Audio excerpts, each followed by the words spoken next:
Anda kembali bersama Liputan 6 Daerah Jawa Timur. Saudara menyambut siswa baru saat hari pertama masuk sekolah, guru-guru di sebuah sekolah dasar negeri Jalan Kaliasin, Surabaya mengenakan baju adat Nusantara serta pengenalan tokoh wayang Punokawan kepada siswa. Guru di SDN Kaliasin, Surabaya di hari pertama masuk sekolah Senin pagi mengenakan pakaian adat Nusantara sebagai bentuk pengenalan budaya kepada peserta didik baru. Selain pakaian adat, beberapa guru juga mengenalkan tokoh pewayangan Punokawan seperti Semar, Gareng, Petruk, dan Bagong. Pengenalan baju adat dan tokoh wayang Punokawan ini disambut baik orang tua siswa, lantaran bisa menghibur siswa baru. Melalui kegiatan ini peserta didik baru tidak lagi takut dan canggung untuk mengenal lingkungan sekolah. Bu, ini artinya ini juga pengalaman pertama bagi Ibu. Ya. Anaknya sekolah baru kali ini. Tadi di sekolah sendiri di rumah sendiri nggak nangis nggak? Enggak, malah dia bangun pagi terus kayak ayo mak katanya mau sekolah gitu. Terus udah siap sih dia Pak. Terus tadi saat masuk ruangan cari bangku sempat minta antar atau apa gitu? Kalau minta antar sih enggak, cuma saya yang nganterin aja mau duduk di sebelah mana gitu aja sih. Menurut Sastro, Kepala SDN Kaliasin 1 Surabaya, hari pertama masuk sekolah ini dikemas seunik mungkin agar para siswa merasa senang. Karena siswa baru merupakan masa transisi dari taman kanak-kanak ke sekolah dasar.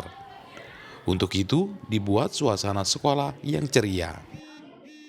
Transisi dari PAUD ke SD, sehingga di mana transisi ada dua kata kunci.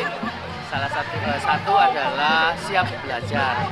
Siap belajar ini anak-anak diharapkan memiliki fondasi yang akan digunakan untuk pembelajaran sepanjang hayat. Kemudian transisi di sini adalah perpindahan anak-anak menyesuaikan lingkungan belajar baru. Di SDN Kaliasin Surabaya, tahun ajaran 2023-2024 ini diisi 121 siswa baru yang terbagi dalam 4 kelas. Masa pengenalan lingkungan sekolah sendiri digelar selama 3 hari mulai dari tanggal 17 Juli hingga 19 Juli 2023. Rahmat Hidayat melaporkan dari Surabaya. Sementara itu, saudara, sebuah sekolah dasar negeri di Kabupaten Tuban mengalami kekurangan siswa.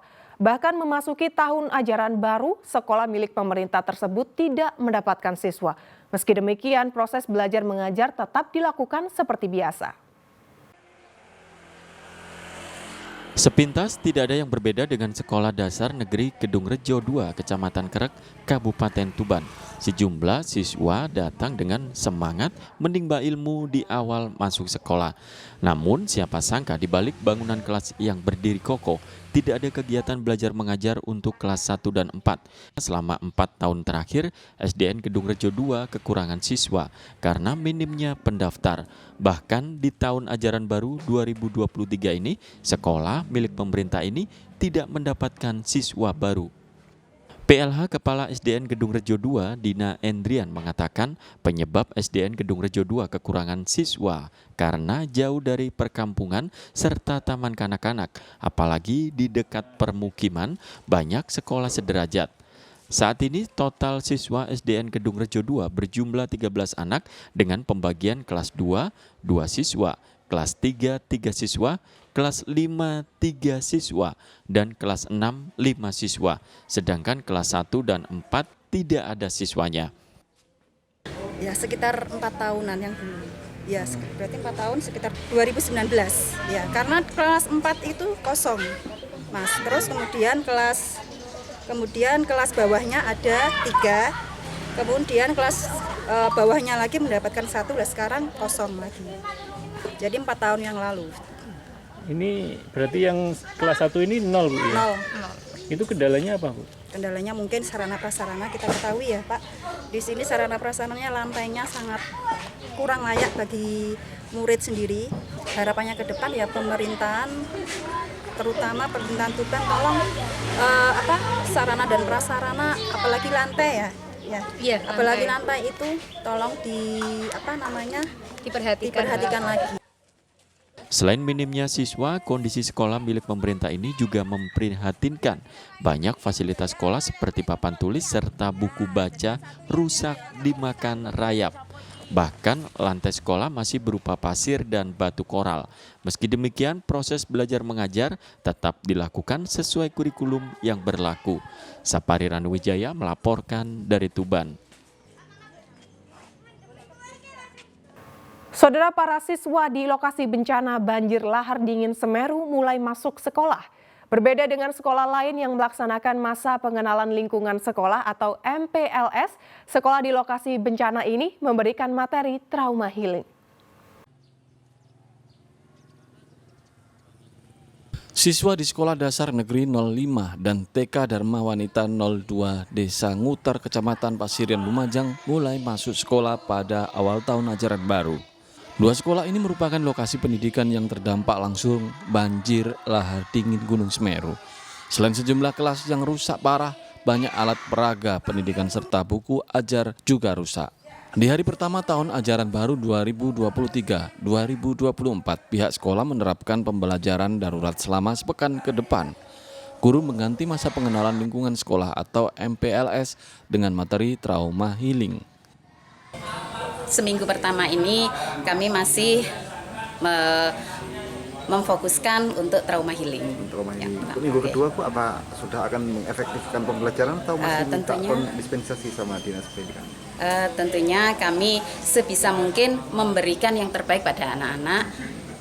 Materi pembelajaran saya minta pada Bapak Ibu Guru untuk memberikan yang terbaik saja. Okay. Kalau kami minta dispensasi itu terkait dengan jadwal, karena kami tidak bisa memberikan pembelajaran mulai pagi sampai siang semuanya untuk kelas 1 sampai dengan kelas 6. Jadi itu kami buat shift-shiftan, karena satu ruang dipakai untuk 2 kelas. Sementara di Desa Jugosari, puluhan siswa yang mulai masuk sekolah harus melewati aliran banjir lahar. Hal itu karena jembatan limpas yang menghubungkan rumah dengan sekolah mereka putus. Para siswa dan orang tua mereka yang sebelumnya mengungsi sebagian besar sudah kembali ke permukiman untuk membersihkan rumah dari sisa banjir lahar. Data terbaru Satgas Tanggap Darurat Kabupaten Lumajang, dari 1.437 pengungsi, kini tinggal 225 jiwa yang bertahan di pengungsian.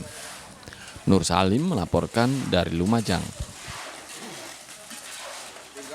Saudara, sebuah rumah di tengah perkampungan padat penduduk di Jalan Kebangsren, Surabaya ludes terbakar. Api diduga berasal dari kompor saat penghuninya sedang memasak. 9 unit mobil pemadam kebakaran dikerahkan ke lokasi kejadian. Peristiwa kebakaran melanda sebuah rumah ini terjadi di Jalan Kebangsren, Surabaya pada Minggu siang.